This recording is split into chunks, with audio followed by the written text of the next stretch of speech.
금감원은 4일부터 불필요한 자동차 과잉 수리 관행을 개선하기 위해 경미 손상 수리 기준을 확대하기로 했습니다. 이번에 추가된 부품은 문짝, 팬더 후드, 트렁크 등 7개라고 하는데요. 이렇게 되면 경미 손상 수리 기준에 들었을 땐 교환비가 아닌 보건 수리비만 받을 수 있게 된다고 합니다. 대신 출고된 지 5년 이하의 차량이 사고가 났을 때는 보험을 통해 시세 하락에 대한 보상을 더 많이 받을 수 있게 된다고 합니다. 예를 들어 출고된 지 6개월 된 3,000만원짜리 중고차가 사고로 1,500만원의 수리비가 나온다면 예전엔 15%인 225만원을 받았지만 가을부턴 20%인 300만원을 받는 식입니다. 이러한 조치는 불필요한 과잉 수리로 인해 전체 차량 보험료가 오르는 것을 막기 위한 조치인데요. 어딜 가도 보험 사기범 문제가 되는 것 같네요.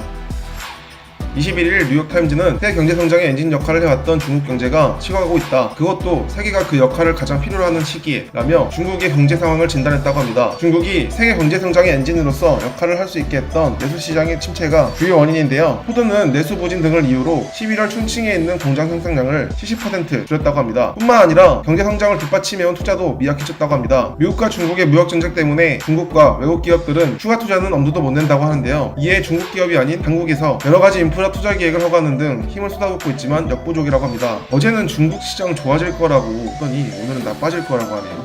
뭘 믿어야 하는 걸까요?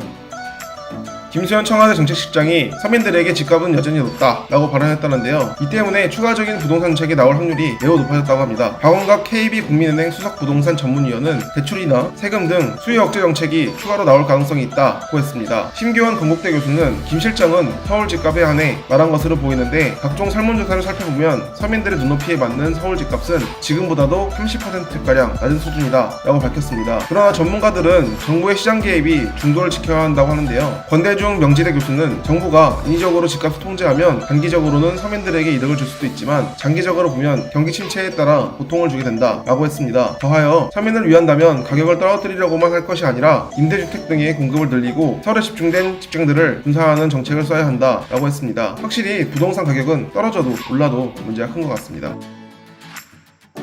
지금까지 한발 늦은 뉴스